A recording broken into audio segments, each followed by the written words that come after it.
Do you want to up your game on your laser projects and get upwards of 3 or 4 times the money while increasing your quality and value? This video can help you with that. We're going to show you how to do a resin inlay on a hardwood cutting board with a beautiful translucent ocean pour. When your customers tell you that they could never use such a beautiful board, just show them the expertly finished back, which is left blank for cutting. And by using a BPA-free epoxy, that makes it safe for serving food on the front. If you find this video helpful, please be sure to give us a thumbs up and subscribe. Leave any questions and comments below.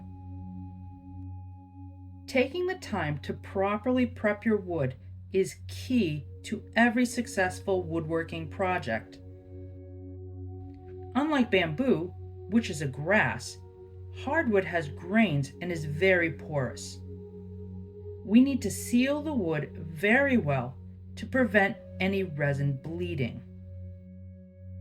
If the grains aren't sealed, the resin will seep into them, which will then ruin your design. My go-to wood sealer is shellac. It does a great job getting into the grains and dries very quickly. It's non-toxic once fully cured, but I still like keeping it away from any surface food will be contacting with. Now brush or spray a liberal amount of sealer to the side you will be engraving. Let this dry for a few hours, or better yet, overnight. Next, you want to do a deep engrave. To achieve this, you want to use a slow speed and high power. Every laser is different. I have an Epilog Mini 50 watt. I typically do about 35 to 40 speed with 100 power. You'll have to make multiple passes to the desired 1/16 to 1/8 inch depth. Then refocus and do one last pass at a high speed and medium power. This helps remove some of the burn from inside the engraving. Wipe all around your engraving with isopropyl alcohol. This will remove the burn residue from the surface.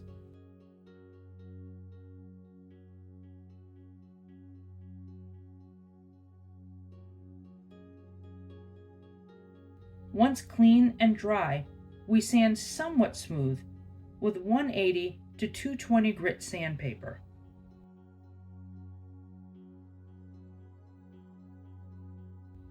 Then use an air compressor to remove the dust from the engraving.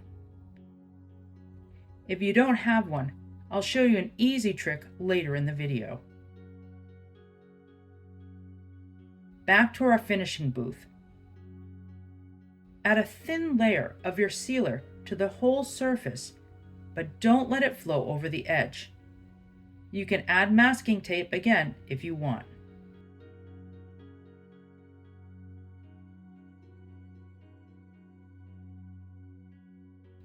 Then concentrate your sealer inside the engraving. A small foam brush works great. You can really press it into the small areas, especially the sides where the color bleeding will occur if not sealed. Let this dry for 24 hours. Our wood should be well sealed and dried. Now we want a smooth surface for the resin to flow, so you want to sand the surface and the sides of the cutting board. Don't sand inside the engraving. Take your time and feel for any rough areas. Resin flows better on smooth surfaces. As you sand, dust will collect inside the engraving. This needs to be perfectly clean. You can use your air compressor or try this simple trick.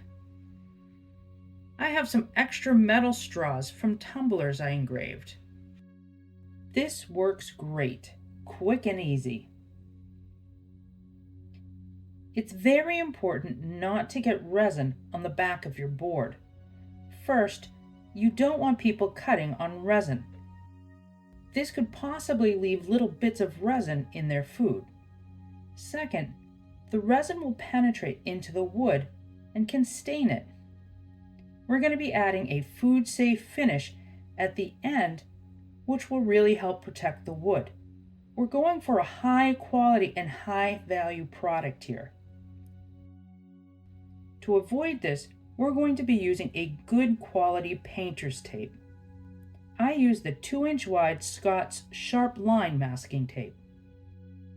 Run your tape along the edges, then cut off any excess.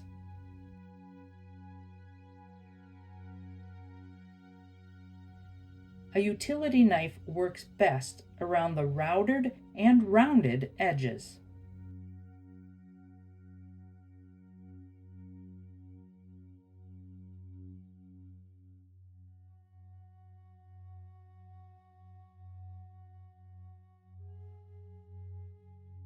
Once it's cut to shape, really press down on all the edges to seal well. You'll need to add plastic risers to all 4 corners. I just use the lids to my favorite iced coffee. They work perfect. My table is not perfectly level, so I'm going to add some extra tape where I need to raise an edge up.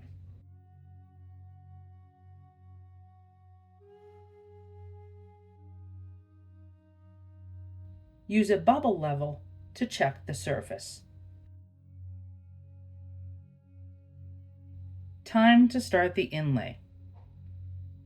These turtles are pretty easy.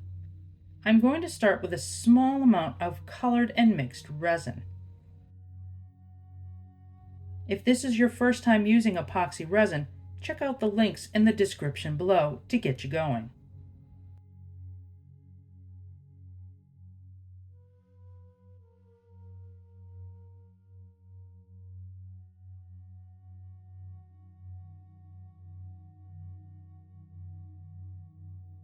Resin is self-leveling, but we'll need to help it out a little bit. Just use a toothpick to gently guide the resin into the detailed areas.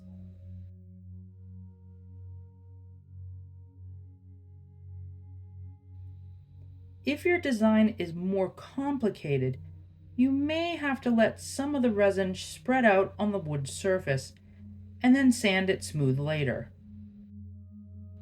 For this design though, we're not going to overfill or get any of the inlay resin on the non-engraved surface.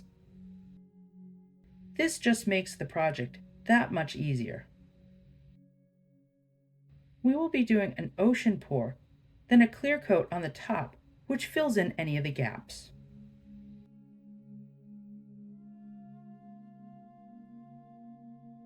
The sealer has done its job, and we have a nice, clean, crisp inlay with no bleeding. Also, by sealing the wood, it will prevent air from releasing from the grains into the resin. Cover to prevent dust and let it dry overnight. These look great. We now want to prep for the ocean pour by sanding the surface smooth.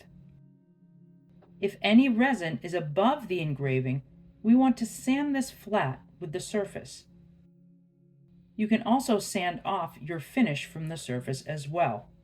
The grains inside the wood are well sealed at this point. Clean the dust off with your air compressor, a can of compressed air, or your straw. It's very important to have a clean surface before pouring. Use a clean rag with alcohol to thoroughly clean the surface. You don't want dust floating around in your resin. For the first layer, I have resin mixed with a few drops of acrylic ink which will give a translucent effect. I have a dark blue and a light blue, as well as some clear and white pigment paste. This is the first of 2 colored layers. Start by pouring the dark on one end.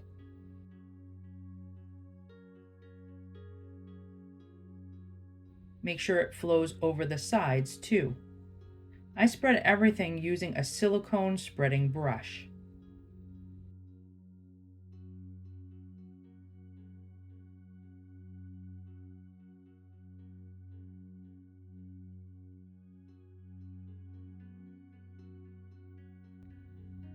Pour the lighter blue above.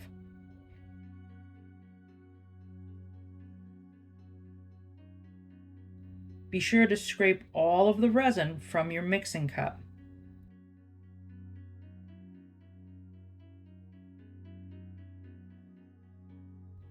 Spread along the surface with an organic shaped edge.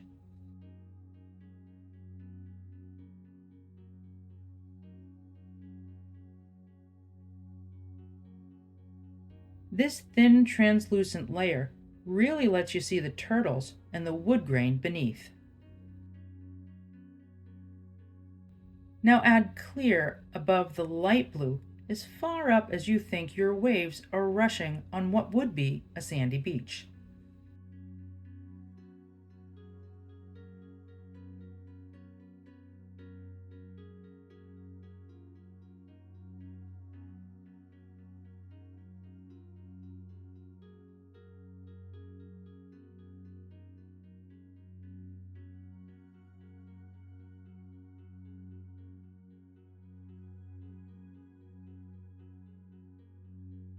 Be sure to periodically pop the bubbles with a butane torch. Then I'm just going to spread the resin a little more to mix. Now pour a thin line of the white right up against the clear. It needs to be touching the clear for the correct effect. Then maybe put a few thinner lines to add some water movement. Use your heat gun on high heat. I like to give a quick pass over all the resin to heat it up so it will flow better.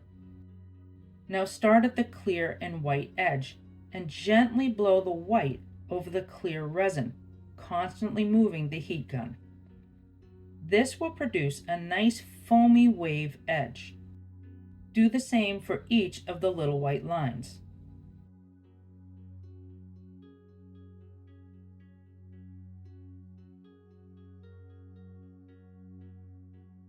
Now cover and let dry overnight.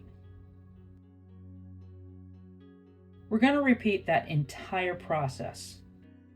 Start by sanding the surface smooth. Pay particular attention to the edges and the sides.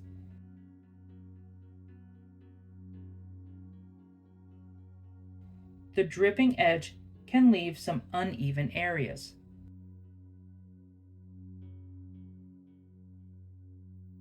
Wipe clean with a rag and alcohol.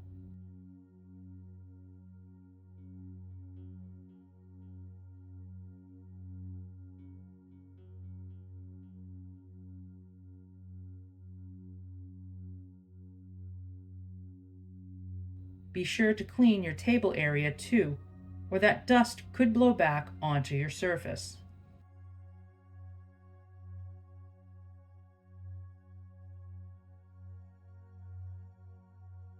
Same resin colors and process. These extra layers create really nice depth and colors.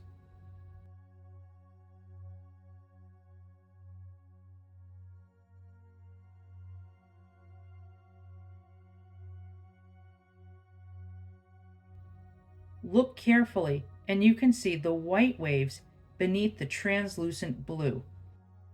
The turtles and grains are still visible.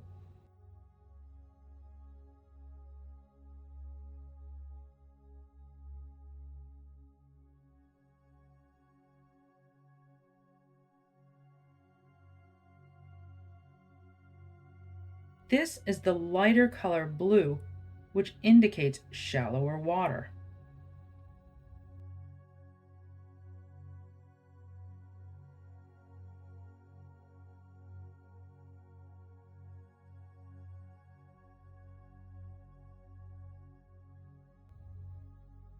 Here I'm mixing the light and dark blue edges together so they're not straight lines.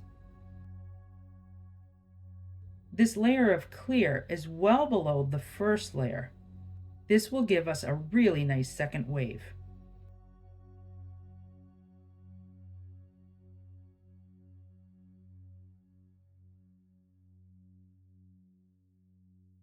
Now mix the light blue with the clear just where they meet.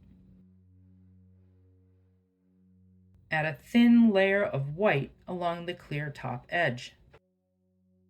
Just a few really small white lines in the blue. We don't want to completely lose those turtles. Now heat everything up and blow the white out.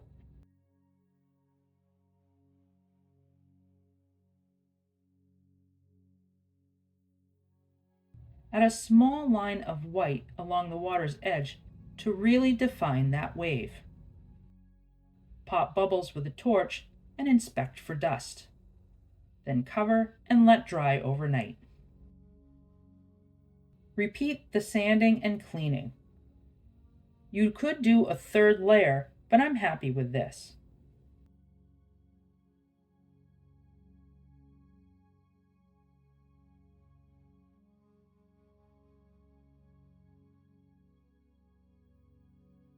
So I'll be adding a thick clear coat to the entire surface. This will ensure that any mica powder, inks, or anything you might have embedded is sealed, and it will be safe for food contact. Full curing time for Totalboat Tabletop epoxy is about 7 days.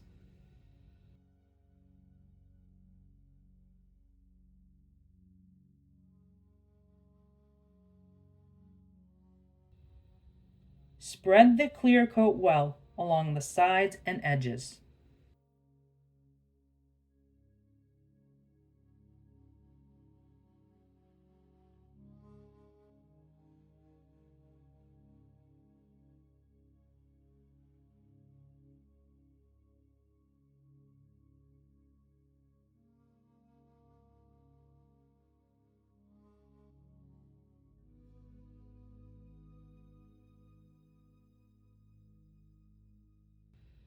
Once you're satisfied, you're going to cover this and let it dry for 48 hours. This is very important, as many resins will be dry to the touch in 12 to 24 hours, but still fairly soft and pliable. If you touch or put anything on the surface of the clear coat, you may ruin it. You could still fix it up, but it will add days to the project, so just be patient.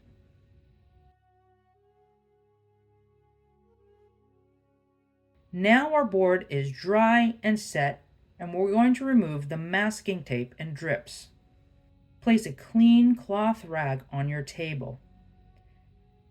Sometimes the tape and drips will just peel right off, and other times they need a little help. Start by finding the exposed tape edge. I peel it back to the resin drips, then lightly put it back in place to not be in the direct heat from the heat gun.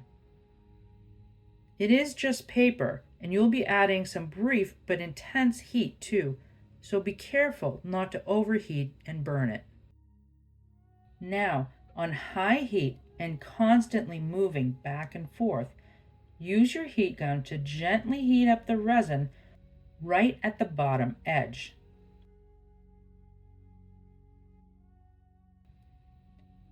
As the resin heats up, it's easily peeled away.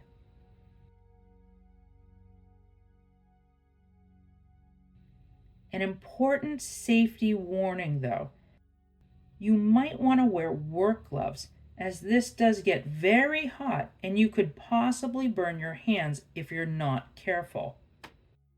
I find doing short 4 to 6 inch section works best.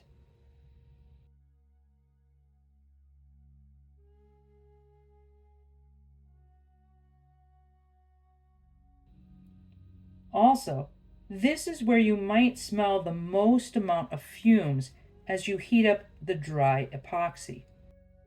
I suggest wearing a respirator rated for chemical fumes.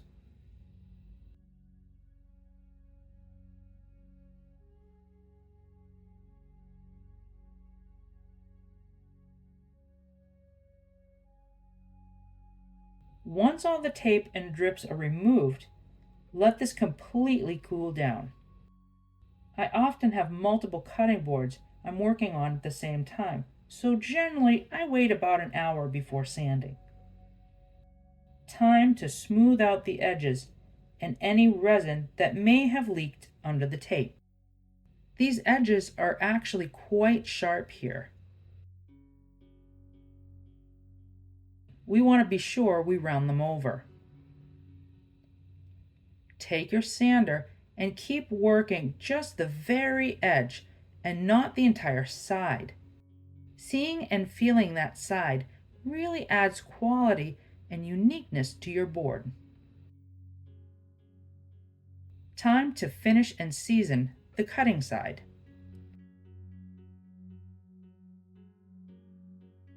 Using a quality finishing system is key to the longevity of these boards.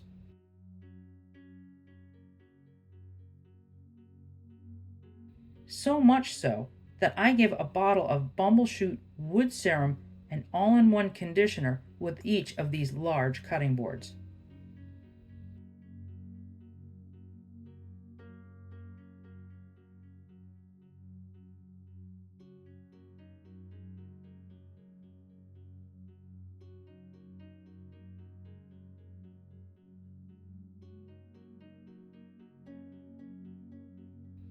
I like to use a product that is all natural oils and waxes and not petroleum based.